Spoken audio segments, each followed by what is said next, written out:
آج سے کچھ عرصہ پہلے تک ہارٹ اٹیک ہونا بوڑھے لوگوں کا مسئلہ سمجھا جاتا تھا اور 40 سال سے کم عمر کے لوگوں کو بہت کم دل کا دورہ پڑتا تھا۔ لیکن اب ہارٹ اٹیک کے 5 میں سے ایک مریض کی عمر 40 سال سے کم ہے، اور اس سے بھی زیادہ پریشان کن اور خطرناک بات یہ ہے کہ 20 پلس اور 30 پلس کی عمر میں دل کا دورہ پڑنا عام ہوتا جا رہا ہے۔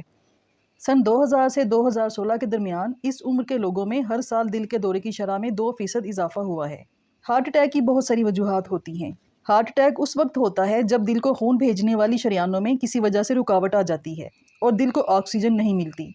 یہ رکاوٹ کیوں آتی ہے اور نوجوانوں میں یہ مسئلہ زیادہ کیوں ہوتا جا رہا ہے؟ آج کی ویڈیو میں ان وجوہات کو تفصیل سے بتانے کی کوشش کی ہے۔ اگر آپ کو ویڈیو اچھی لگے تو اسے لائک اور شیئر کریں اور میرے چینل کو سبسکرائب کریں۔ نوجوانوں میں تمباکو نوشی کا بڑھتا ہوا رجحان ان میں ہارٹ اٹیک میں اضافے کا سبب بن رہا ہے۔ اگر آپ تمباکو نوشی کرتے ہیں تو آپ تمباکو نوشی نہ کرنے والے لوگوں سے 3 گنا زیادہ ہارٹ اٹیک اور سڈن کارڈیک ڈیتھ کا شکار ہو سکتے ہیں۔ اس کی وجہ یہ ہے کہ تمباکو میں موجود نکوٹین اور دوسرے زہریلے مادے دل کی شریانوں کو نقصان پہنچاتے ہیں۔ نکوٹین خون کی نالیوں کو تنگ کرتی ہے، جس سے خون کی روانی متاثر ہوتی ہے اور دل کو خون پمپ کرنے کے لیے زیادہ محنت کرنی پڑتی ہے، اور یہ اضافی دباؤ وقت کے ساتھ ساتھ دل کی بیماریوں کا باعث بنتا ہے۔ تمباکو نوشی خون میں کولیسٹرول کی سطح بھی بڑھاتی ہے اور خون کے لوتھڑے بننے کا خطرہ بھی بڑھ جاتا ہے، جو ہارٹ اٹیک ہونے کا اہم سبب ہوتا ہے۔ اس کے علاوہ تمباکو نوشی کرنے سے لمبے عرصے تک چلنے والی کئی بیماریاں پیدا ہوتی ہیں، جن میں سانس کی بیماریاں اور پھیپھڑوں کا کینسر بھی شامل ہے۔ نوجوانوں میں ہارٹ اٹیک کی اگلی سب سے بڑی وجہ غیر صحت مند خوراک اور موٹاپا ہے۔ آج کل کی تیز رفتار زندگی میں fast food, junk food, cold drinks اور غیر متوازن غذا کا استعمال عام ہو گیا ہے۔ یہ تمام فوڈز بہت زیادہ چکنائی، نمک، ٹرانس فیٹس اور پروسیسڈ شوگر سے بنی ہوتی ہیں۔ ان کی وجہ سے خون میں کولیسٹرول کا لیول بھی بڑھ جاتا ہے۔ زیادہ چکنائی والی خوراک خون کی شریانوں میں چربی جمع کرتی ہے، جس سے بلڈ فلو میں کمی آتی ہے، دل کو مناسب مقدار میں خون نہیں ملتا اور دل کی بیماریاں پیدا ہوتی ہیں۔ اس کے علاوہ ان چیزوں کا بے تحاشا استعمال کم عمری میں موٹاپے کی وجہ بنتا جا رہا ہے۔ زیادہ وزن اور غیر ضروری چربی جسم میں خون کے دباؤ کو بڑھا دیتی ہے اور دل کو خون پمپ کرنے میں زیادہ محنت کرنا پڑتی ہے، جس کے نتیجے میں شریانوں میں رکاوٹ کی وجہ سے ہارٹ اٹیک ہو جاتا ہے۔ آج کل کے مصروف طرز زندگی میں نوجوانوں کی بڑی تعداد جسمانی سرگرمیوں سے دور ہوتی جا رہی ہے۔ ان کا زیادہ تر وقت بیٹھ کر کمپیوٹر، موبائل فون یا ٹی وی کے آگے گزرتا ہے۔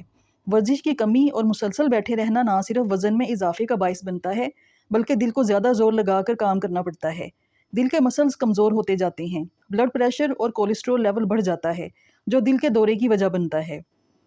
نوجوانوں میں منشیات کا رجحان بڑھتا جا رہا ہے۔ کچھ مخصوص ڈرگز مثلاً کوکین، ایمفیٹامین اور میتھامفیٹامین دل کی دھڑکن کو تیز کر دیتی ہیں اور بلڈ پریشر کو بڑھاتی ہیں۔ اس سے دل کے مسلز پر دباؤ بڑھتا ہے، دل کو خون پمپ کرنے میں دقت پیش آتی ہے۔ ان ڈرگز کا استعمال خون کی نالیوں کو تنگ کرتا ہے۔ جب دل کو مطلوبہ مقدار میں آکسیجن نہیں ملتی تو اس کا نتیجہ دل کے دورے کی شکل میں نکلتا ہے۔ کولیسٹرول ایک چکنا مادہ ہے جو جسم کی شریانوں میں پلاک بننے کا سبب بنتا ہے۔ ہمارے جسم میں 2 طرح کا کولیسٹرول بنتا ہے، ایک کو ایل ڈی ایل یعنی بیڈ کولیسٹرول اور دوسرے کو ایچ ڈی ایل یعنی گڈ کولیسٹرول کہتے ہیں۔ ایچ ڈی ایل ہمارے جسم کے لیے ضروری اور مفید ہوتا ہے اور ایل ڈی ایل نقصان دہ ہوتا ہے۔ ایل ڈی ایل کا لیول بڑھنے سے شریانیں تنگ ہو جاتی ہیں، ان میں پلاک بن جاتا ہے، خون کا بہاؤ کمزور ہو جاتا ہے اور کبھی کبھی خون کا بہاؤ رک بھی جاتا ہے۔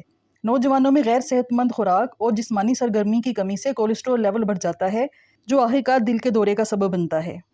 فاسٹ فوڈ اور کولڈ ڈرنکس کے بے دریغ استعمال کے نتیجے میں بلڈ شوگر کا لیول بہت زیادہ بڑھ سکتا ہے، جس کا نتیجہ ڈائبٹیز کی شکل میں نکلتا ہے۔ بلڈ شوگر کا لیول بڑھنے سے خون کی شریانیں سخت ہو جاتی ہیں، دل کو زیادہ محنت کرنا پڑتی ہے اور دل پر دباؤ بڑھتا ہے۔ اس کے علاوہ کولیسٹرول کا لیول بھی بڑھ سکتا ہے اور اس کی وجہ سے ہارٹ اٹیک ہو جاتا ہے۔ بلڈ پریشر مسلسل ہائی رہنے سے بھی دل کی بیماریوں کا خطرہ کئی گنا بڑھ جاتا ہے۔ جسم کی شریانوں میں خون کا دباؤ مستقل طور پر زیادہ رہتا ہے، اس سے بھی خون کو پمپ کرنے کے لیے بہت زیادہ محنت کرنا پڑتی ہے، جس سے دل کی دیواریں سخت ہو جاتی ہیں اور نالیوں میں چربی جمع ہو سکتی ہے۔ اس سے خون کا بہاؤ متاثر ہوتا ہے اور نتیجہ ہارٹ اٹیک کی صورت میں نکلتا ہے۔ مسلسل ذہنی دباؤ اور ٹینشن میں رہنے سے جسم میں ایسے ہارمونز ریلیز ہونا شروع ہو جاتے ہیں جو دل کے لیے نقصان دہ ہوتے ہیں۔ مثلاً کورٹیسول اور ایڈرینالین زیادہ بننا شروع ہو جاتے ہیں۔ یہ ہارمونز خون کی نالیوں کو تنگ کرنے اور دل کی دھڑکن کو تیز کرنے کا سبب بنتے ہیں، جن کی وجہ سے دل پر دباؤ بڑھتا ہے، دل کمزور ہونا شروع ہو جاتا ہے، جو آخرکار ہارٹ اٹیک کا باعث بنتا ہے۔ فیملی ہسٹری میں پائی جانے والی بیماریاں بھی نوجوانی میں ہارٹ اٹیک کا باعث بن سکتی ہیں۔ مثلاً ہائپر ٹینشن یعنی ہائی بلڈ پریشر، کارڈیومایوپیتھی اور فیمیلیل ہائپر کولیسٹرولیمیا ایسی بیماریاں ہیں جو نسل در نسل چلتی ہیں۔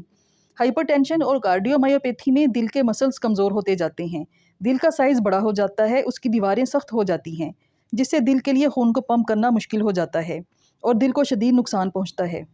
اسی طرح فیمیلیل ہائپر کولیسٹرولیمیا کی وجہ سے جسم میں کولیسٹرول کا لیول بڑھ جاتا ہے، دل کی شریانیں تنگ ہو جاتی ہیں اور ہارٹ اٹیک ہو جاتا ہے۔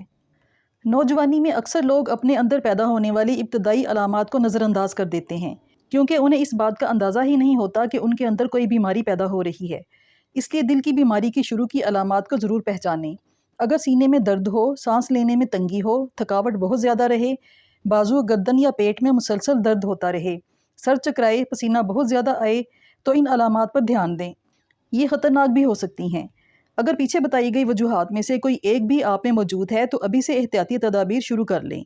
صحت مند اور متوازن خوراک کھائیں، پھل، سبزیاں اور کم چکنائی والے کھانے کھائیں۔ روزانہ کم از کم 30 منٹ واک ضرور کریں۔ اگر سگریٹ نوشی کرتے ہیں تو اس سے بچیں۔ ٹینشن ختم کرنے کے لیے یوگا کریں اور تھوڑے تھوڑے عرصے کے بعد اپنا بلڈ پریشر، کولیسٹرول لیول اور شوگر کی سطح کو چیک کرواتے رہیں تاکہ بیماری کا وقت پر پتہ چل سکے۔ تو فرینڈز، یہ ویڈیو اگر آپ کو اچھی لگی ہو تو اس کو لائک اور شیئر ضرور کریں اور میرے چینل کو بھی سبسکرائب کریں۔ شکریہ۔